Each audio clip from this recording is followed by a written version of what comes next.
The COVID-19 coronavirus is still spreading, but while one early study found that 80% of cases are considered mild, the definition of mild can include a range of symptoms and still be painful, even though cases might not require hospitalization.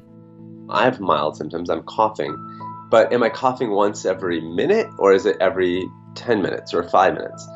And if that starts to get more and more frequent, let's say I'm coughing every 2 minutes now, every 1 minute, and now I can't even speak to you because I'm running out of breath, those are the things that would trigger me picking up the phone and saying, hey, you know what, things are actually worse. That's Dr. Rishi Desai, the Chief Medical Officer at Osmosis. He says fatigue is the most common symptom of the coronavirus, but there are some other ones to watch out for. So typically it slows you down, it causes fatigue or malaise. You might be less inclined to get up and do work, and maybe a sore throat, so maybe some focal symptoms like that. You can have a runny nose, you can have some congestion in your nose. That inflammation in your nose makes it hard to smell. It can also affect your taste, so all of a sudden things that you usually would really enjoy, you're not really enjoying those foods anymore. A lot of what I'm describing, to be perfectly honest, is a lot of the same sort of general symptoms or mild symptoms you get with the common colds.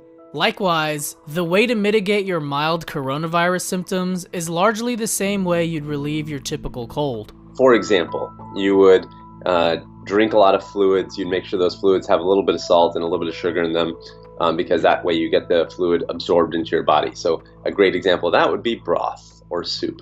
You'd make sure in general you're hydrated and that you're peeing multiple times a day. You'd monitor your fever and see if the fever is getting better or worse, and if it's getting worse, maybe you take a medication like Tylenol. The one thing that's different that you would do with COVID is that you'd monitor your symptoms really closely, because if they're getting worse, then you'd want to call and make sure you get seen. The CDC says that if you're experiencing symptoms you think may be a result of COVID-19, seek medical attention by calling your doctor first. If you have an underlying condition like diabetes, asthma, cardiovascular disease, or cancer, and you think you might have contracted the coronavirus, Desai says you should be seeking medical attention immediately. For those with mild symptoms, it's extremely important to monitor them. To prevent the spread of coronavirus, do your best to limit contact with people. Stay vigilant by washing your hands, cleaning the surfaces you use daily, and monitoring your health.